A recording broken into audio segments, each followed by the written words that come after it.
જી, અરવલ્લી જિલ્લામાં જે વૈશ્વિક પરિસ્થિતિના અનુસંધાને જે એલપીજી ગેસની બોટલ છે તેનો જે લોકોમાં એક અછતનો ડર અને ભય જે માહોલ બન્યો છે તેના અનુસંધાને જિલ્લા કક્ષાના અમારી જે ટીમ છે 3 SAK સપ્લાય ઇન્સ્પેક્ટર છે અને સાથે સાથે 6 તાલુકા અત્યારે 8 બન્યા છે.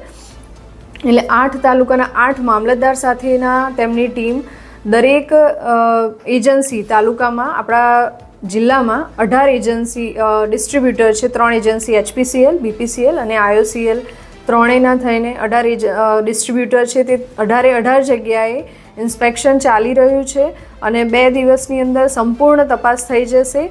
સાથે સાથે અમે છેલ્લા 3 દિવસથી રોજ તેમની કેટલી આવક છે, કેટલો સ્ટોક છે અને કેટલું લોકોનું વેઇટિંગ છે તેની પણ માહિતી લીધી છે.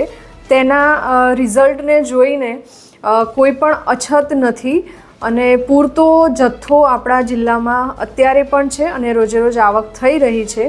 એટલે લોકોને અપીલ છે, ગ્રાહકોને અપીલ છે કે કોઈ પણ જગ્યાએ જો કાળાબજારી થાય છે અથવા તો સંગ્રહખોરીનું એમને ધ્યાને આવે છે તો અમે આ પછી 8 તાલુકાના સંપર્ક નંબર આપી રહ્યા છીએ અને જિલ્લામાં પણ સંપર્ક નંબર આપી રહ્યા છીએ જેની ઉપર તે માહિતી આપે અને તેના અનુસંધાને અમે કાર્યવાહી પણ કરીશું.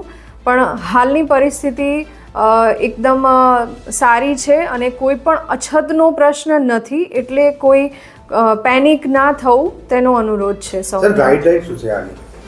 ગાઈડલાઈનમાં એવું છે કે ગ્રામ્ય લેવલે અને અર્બનમાં બંનેમાં જો કોઈ પાસે ડબલ કનેક્શન છે તો 30 દિવસે બીજું કનેક્શન નોંધાવી શકે છે અને એક જ કનેક્શન છે તો 25 દિવસે. અને એમાં પણ અત્યારે OTPથી જ કનેક્શન મતલબ એમનું LPG કનેક્શન લેવા માટે કનેક્શન નહીં, બોટલ રિફિલિંગ માટે નોંધાવી શકે છે અને મળી જશે એમને.